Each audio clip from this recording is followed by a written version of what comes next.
पहचान करना अपने हृदय में। अपने में गुण का भाव, दूसरों में दोष का भाव और उन दोषों का वर्णन करना, चार उपासकों के बीच में, ये अहंकार प्रधान साधक का लक्षण है। ये बहुत मीठा जहर है। ये जहर सारी सद्वृत्तियों को, दैवी संपदा को खा जाता है। अभिमान ये बड़ा घातक है उपासक के लिए। यदि भगवत कृपा का आश्रय नहीं लिए तो कोई भी साधन करे अभिमान पुष्ट होने लगता है, वाणी से उसके शुरू होने लगता है अभिमान भरी बात, और दूसरों के दोष दर्शन करके उनकी निंदा। अब अभी आप देखिएगा अपने हृदय में, आप कृपाश्रित हृदय का क्या लक्षण और अभिमान जनित हृदय का क्या लक्षण। उपासक से प्रार्थना है कि ये जो अज्ञान के कारण, मोह के कारण अहंकार है, इसको स्वीकार ना किया जाए। ये मोह ही अहंकार के रूप में झलक रहा है, अर्थात अज्ञान। मोह बड़ा दुख रूप है, ताको मार निकाल, प्रीति जगत की छोड़ दे, तब होवे निस्तार। ये जो अहम से प्यार करने लगते हैं, बहुत सूक्ष्म विषय है। हम दैन्यता दिखाएंगे और वो हमारी बड़ाई कर, बड़े दैन्य हैं। जानते हो क्या हम कर रहे हैं? दैन्यता का प्रदर्शन करके अहंकार का पोषण कर रहे हैं। हम दान करेंगे लेकिन बहुत उदार आत्मा है, बड़े उदार हैं। ये कान सुने, हृदय में गुदगुदी हुई, तो ये दान क्या कर रहा है? अहंकार का हमारे पोषण कर रहा है। बड़ा सूक्ष्म विषय है। ऐसे समस्त चेष्टाओं में यह अहंकार पुष्ट होता रहता है। अहंकार विमूढ़ात्मा करता हमिति मन्यते, मैंने किया है, ये मैंने किए, ये मैं करूंगा, ये मैं करके दिखा दूंगा, ये अहंकार में होता है। ये सबसे बड़ा साधक का जहरीला आश्रय है, अहंकार का आश्रय। बड़ा दुख पैदा करता है, विकारों का मूल है। इसलिए मोह का विनाश होना निश्चित है। अगर इस मोह का नाश नहीं हुआ तो यह अहंकार नष्ट नहीं होगा। जब हमारी दृष्टि में मोह होता है, हृदय में अहंकार होता है, तो हमारा दर्शन बदल जाता है, विपरीत दर्शन होता है। अधर्म धर्ममिति या मन्यते तमसावृता, सर्वार्थान विपरीताश्च बुद्धि सा पार्थ तामसी। वो ताम माने अंधकार, माने मोह, भाव अहम। जो अहंकार से युक्त बुद्धि होती है वो अधर्म को धर्म मानती है। ऐसा कुछ नहीं है जैसा आप बोल रहे हैं। जब इनसे बात करो कि नौकरी नहीं लग रही, धन कैसे प्राप्त हो, तो कहते सब बटोर के ले जाओगे क्या? उत्तर है नहीं पास में, कह रहे बटोर के ले जाओगे क्या? विपरीत उसका निर्णय, विपरीत चिंतन जाता है। तामसिक बुद्धि, अहम प्रधान बुद्धि अधर्म को धर्म बताती है। सारे भगवत कार्यों में उसकी अश्रद्धा होती है, उसको हर चीज उल्टा नजर आती है। ये अहम का बड़ा विचित्र राज्य है। इसका भी एक अपना प्रभाव है, जैसे भगवत कृपा का प्रभाव है ऐसे इसका भी अपना प्रभाव है। अगर कहीं पलट कर अपना चिंतन होने लगे तो इसको अवसर मिल जाएगा। ध्यान देना, हम आश्रित हैं, ये चिंतन जहां छूटा, पलट के अपना चिंतन हुआ तो ये सांप की तरह फन काट करके, फन फैला करके ये प्रहार कर देगा। भगवत चिंतन में डूबे हुए देवर्षि नारद जी, सुंदर शीतल बंद सुगंध वायु चल रही है, एकांत पर्वत का क्षेत्र है, कहीं कोई शोरगुल नहीं, एकदम समाधि में डूब गए। ऐसी भाव समाधि लगी नारद जी की, देवराजेंद्र घबरा गए कि अगर इस तरह से इनकी समाधि सुरक्षित रही तो ये हमारे देवराज पद को न ले जाएं। उनको सदैव ये डर बना रहता है कि हमारा पद कहीं कुर्सी न छिन जाए। ये पद का एक आकर्षण होता है, पद का एक सुख होता है अहम में, और वो सदैव इस बात का दुख देता रहता है कि कहीं हमारा पद न छिन जाए। तो काम मलय मारो तब सराय ये सब भेज दिया। वो भगवान के नाम में रूप में इतना डूबे हुए कि कोई प्रभाव नहीं पड़ा। प्रणाम किए काम आदि, बहुत शांत भाव से नारद जी ने कहा कोई बात नहीं, आपका सारा प्रयत्न हो गया, जाओ भगवान हरि का भजन करो, जाओ यहां से। ना तो क्रोध हुआ ना शांत। अब वहां से उठे, सीधे भगवान शंकर के पास गए और बोले काम आया था विजय। क्यों? क्योंकि भगवान शंकर ने क्रोध करके उसे तो ये कब आया? जब अपना चिंतन होने लगा कि हमारे हृदय में तो क्रोध भी नहीं आया, काम का प्रभाव तो पड़ा भी नहीं। फिर आगे की लीला कई बार बता चुके हैं कि इतने बड़े महापुरुष को भी ऐसी दशा आ गई।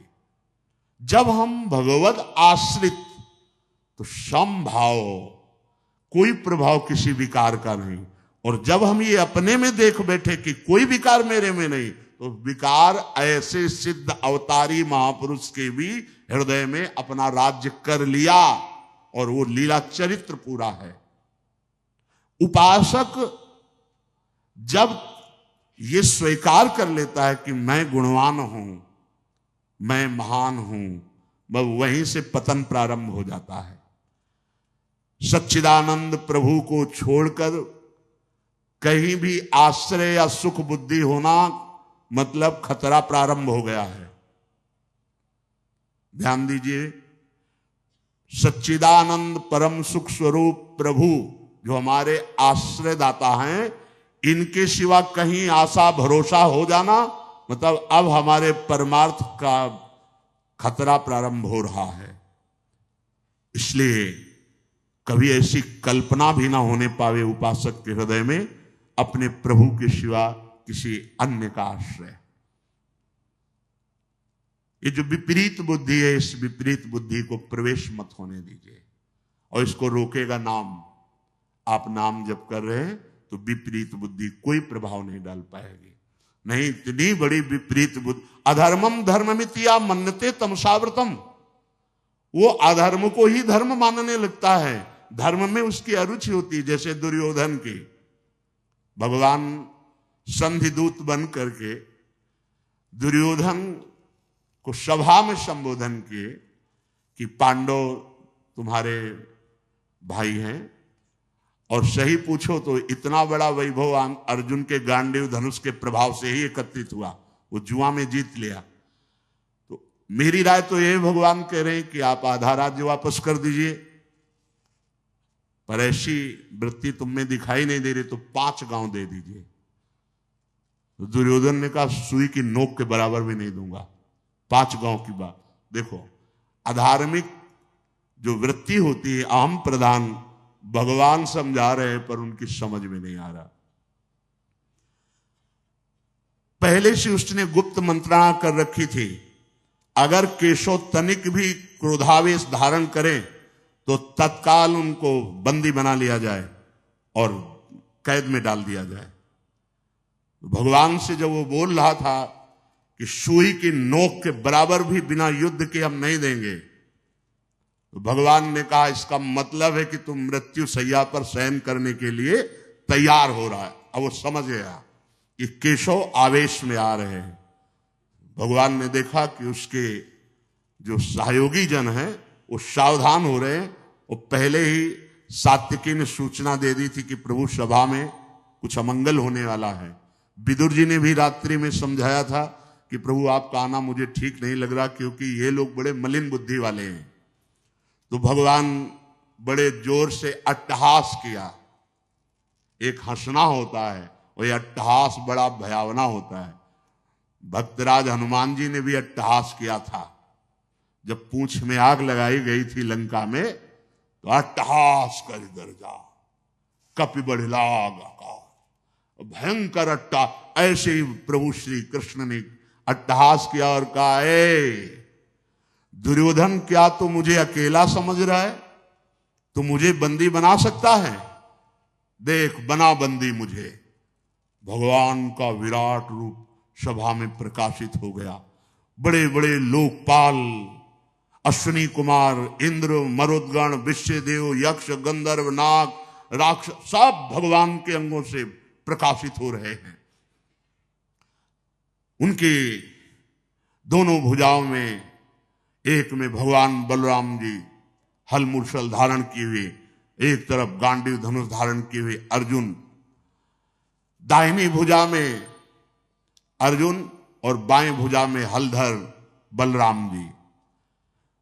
देखा शंख चक्र गदा शक्ति सारंग हल नंदक नामक खड्ग, ये सब मूर्तिमान भगवत पार्षद जो अस्त्र हैं भगवान के अंग में विराजमान हैं। बहुत तेजो में देदीप्यमान श्री कृष्ण के अंग, नेत्रों से, नासिका से, रोम के छिद्रों से भयंकर आग की, प्रलयकालीन आग की लपटें प्रकट हो रही हैं। रोम कूप से सहस्त्रों सूर्यों जैसा तेज प्रकाशित हो रहा है भगवान श्री कृष्ण के। समस्त सभा में जितने राजा थे सब भयभीत होकर मूर्छित हो गए।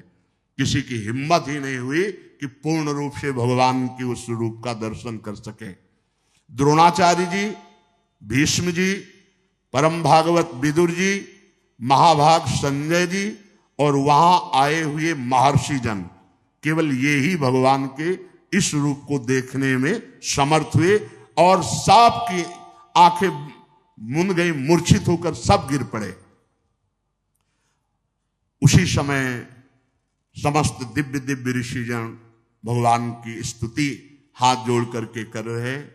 भगवान ने जिन जिन को देखने का सामर्थ्य दिया वही देख पा रहे हैं, बकाया सब मूर्छित पड़े हुए हैं।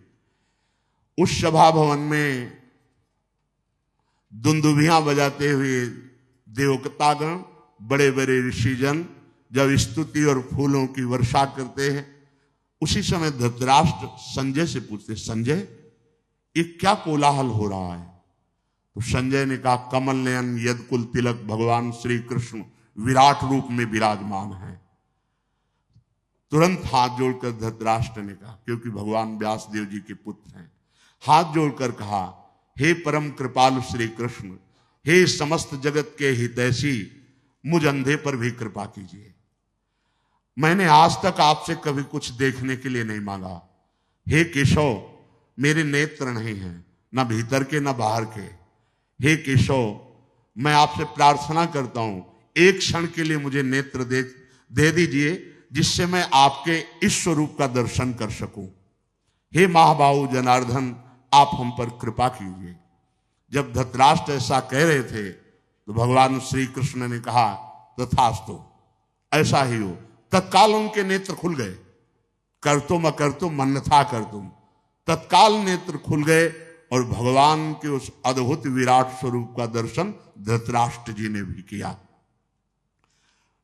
भगवान विश्व रूप का दर्शन कराकर अपने विश्व रूप का जैसे ही स्मरण किया, नेत्र उनके अंतर्ध्यान धृतराष्ट्र के, क्योंकि मांगा ही केवल इतना था कि मैं दर्शन कर सकूं।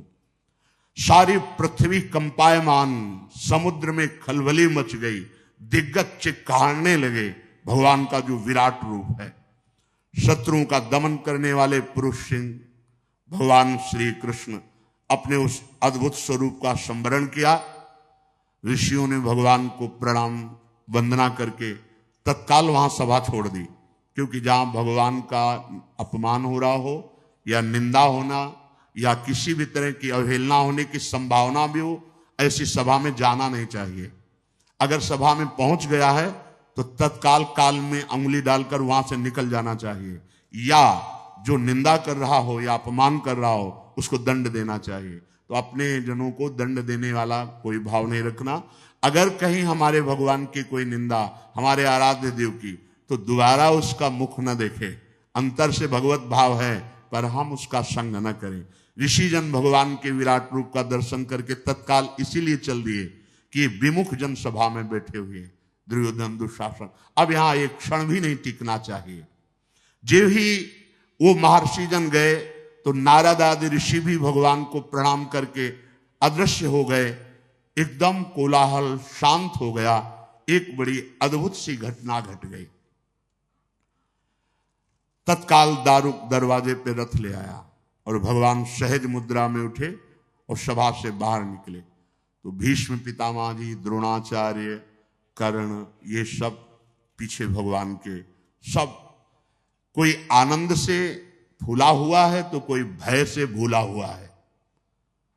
कर्ण आदि की बुद्धि काम नहीं कर रही है कि ये केशव कितने महान हैं, पीछे पीछे चल रहे हैं। भगवान का दिव्य रथ है, भगवान अपने रथ पर बैठे तो प्रणाम करके द्रोणाचार्य, भीष्म आदि वापस हो रहे हैं, लेकिन कर्ण वापस नहीं हुए।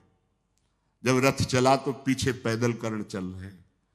भगवान ने पीछे मुड़ करके देखा तो कर्ण आ रहे हैं, तो कहा नजदीक आ जाओ और अपने रथ पे बैठा ला। कहा हमारी इच्छा भी थी कि मैं तुमसे एकांत में मिलूं। तो उन्होंने कहा केशव,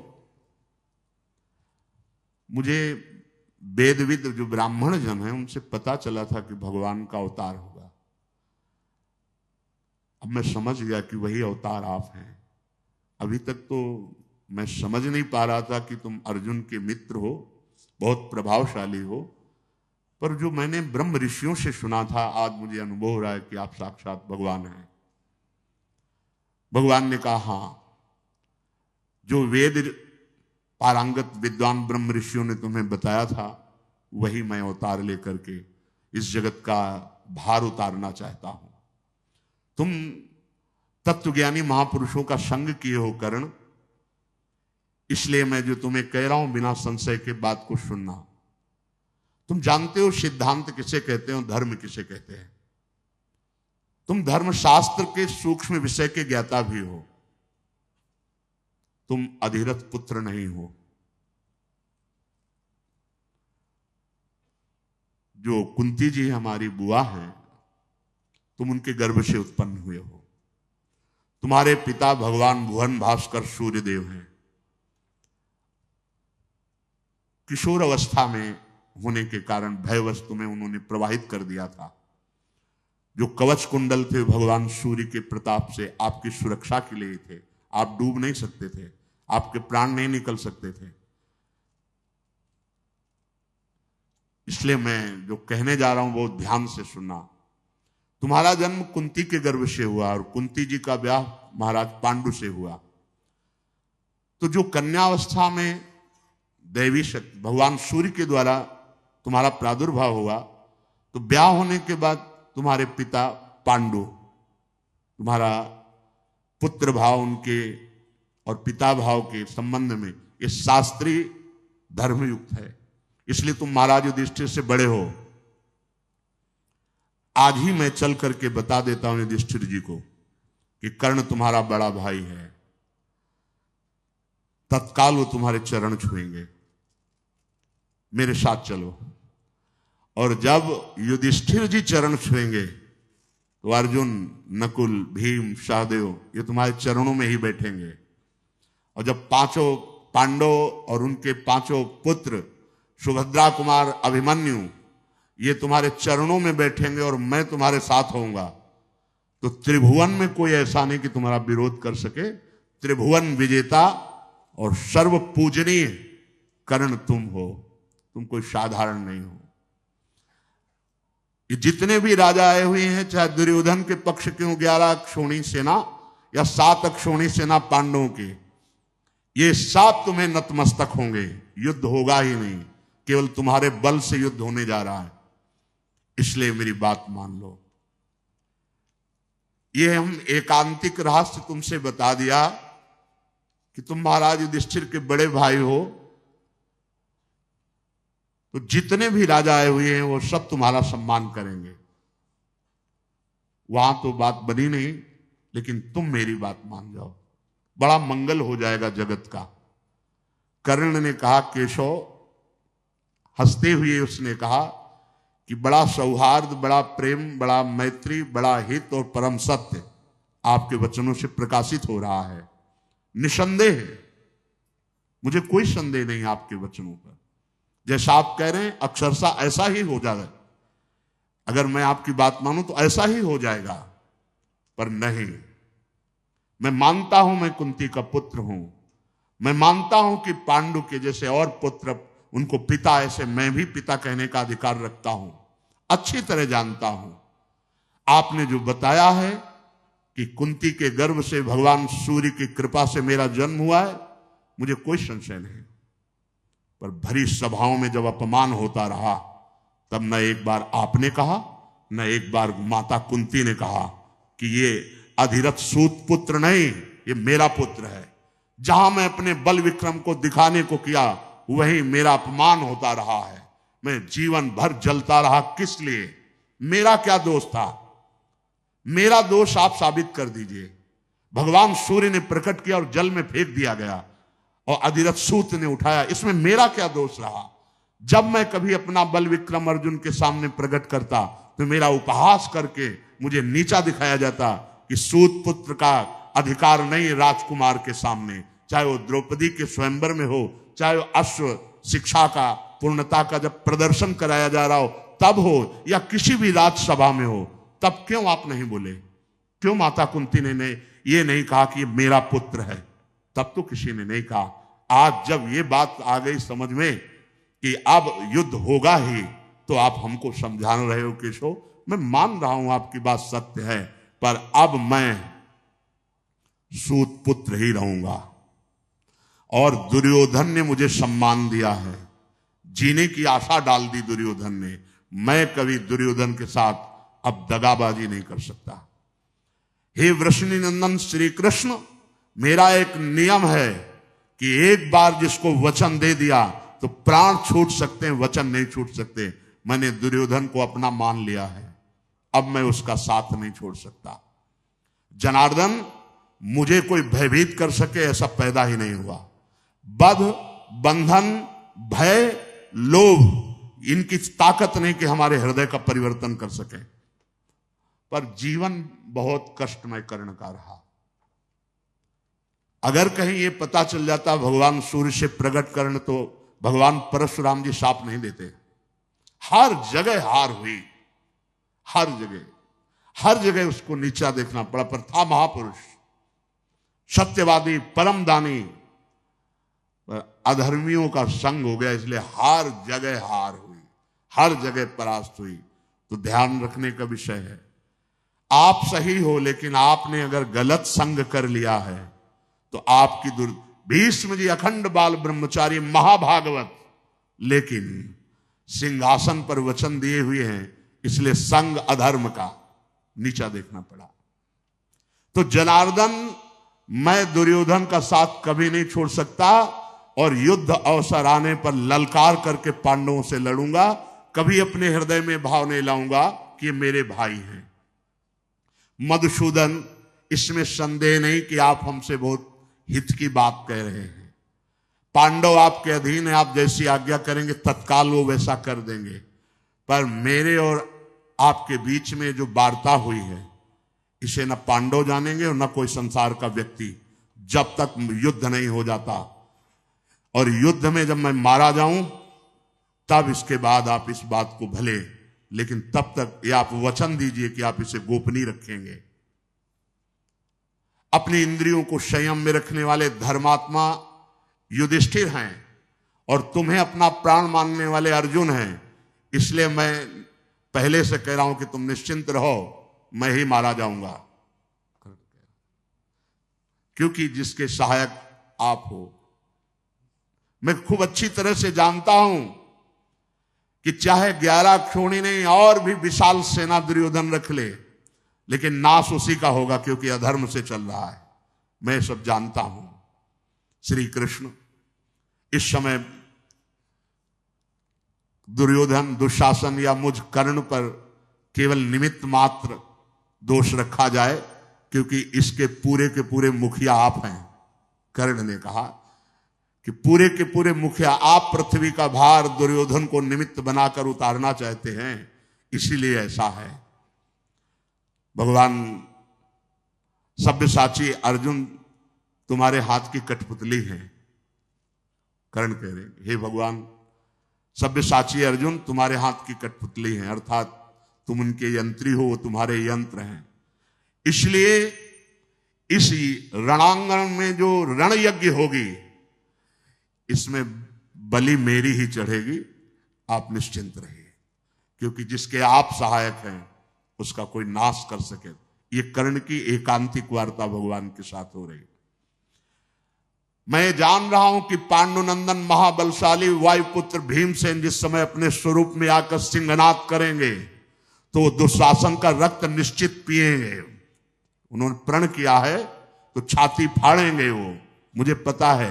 क्यों? क्योंकि इस रण यज्ञ में आपका सहयोग है। मुझे पता है कि जिस समय पांचाल राजकुमार धृष्टद्युम्न अपने स्वरूप में आकर खड़ा होगा तो द्रोणाचार्य का गर्दन वही उतारेगा। क्यों? क्योंकि आप उनके रक्षक हैं। मुझे पता है कि शिखंडी भीष्म जी के सामने खड़े होने के लायक भी नहीं है, लेकिन वो मार गिराने का काम करेगा। क्यों? क्योंकि आप उनके पक्ष में हो। महाबली दुर्योधन का वध निश्चित है, क्योंकि आप पांडवों के पक्ष में हैं।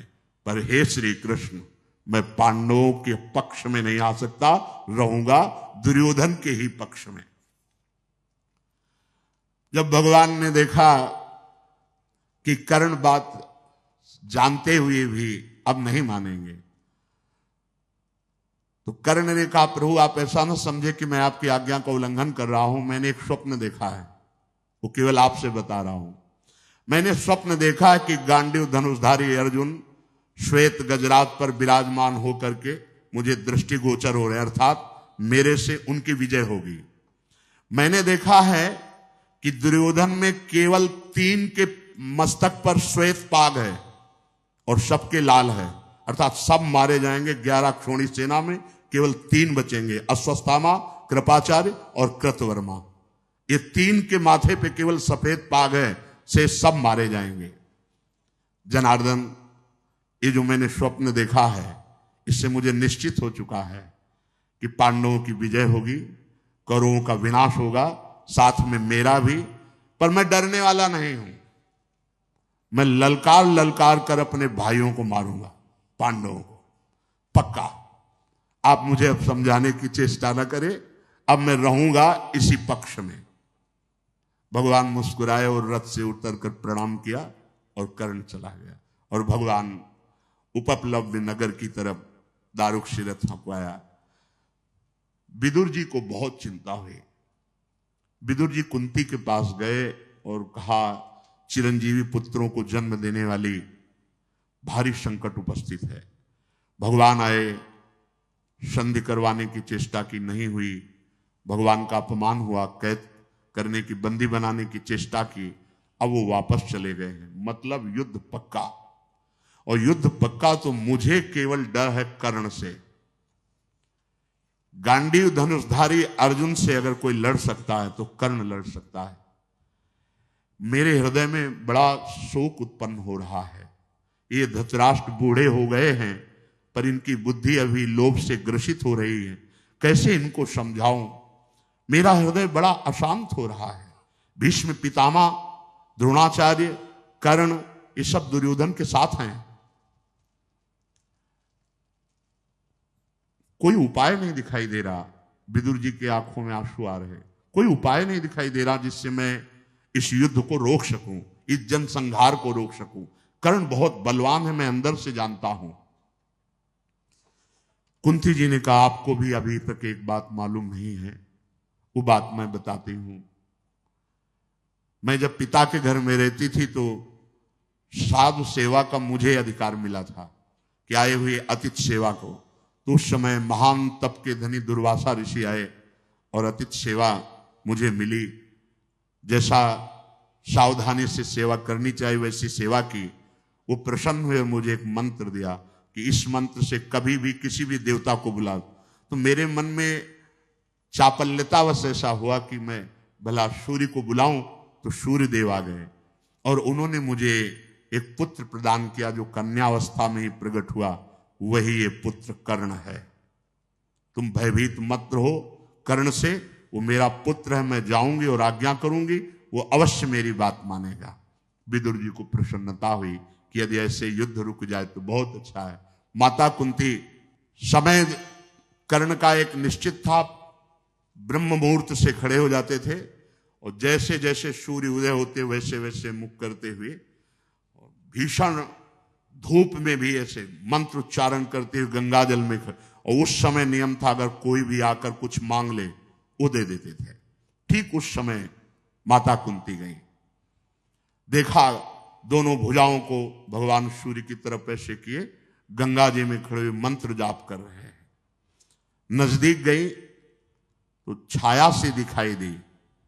मुड़ करके कर्ण ने देखा तो कहा, राजमाता आपके चरणों में प्रणाम है। इस समय आपका यहां आना,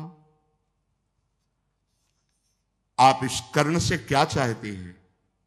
देवी, मैं अधिरथ पुत्र कर्ण हूं, यह बात आपको पता है? क्योंकि भगवान ने बताया ना, इसीलिए वो भी कड़ुआ बोल रहा है। मैं अधिरथ पुत्र सूत पुत्र कर्ण हूं, ये बात आपको पता है? हाँ, तो ये सूत पुत्र कर्ण आपके चरणों में प्रणाम करता है। राजमाता यहां आने का कष्ट किया, आदेश करें ये सूत पुत्र क्या सेवा करे।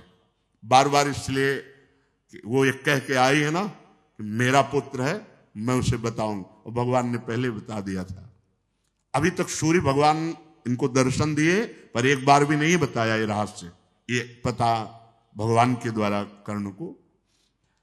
कुंती ने कहा कि बेटा तुम सूत पुत्र नहीं हो, तुम कुंती पुत्र हो। तुम्हारे पिता अधिरथ नहीं, त्रिभुवन को प्रकाशित करने वाले भुवन भास्कर सूर्यदेव हैं।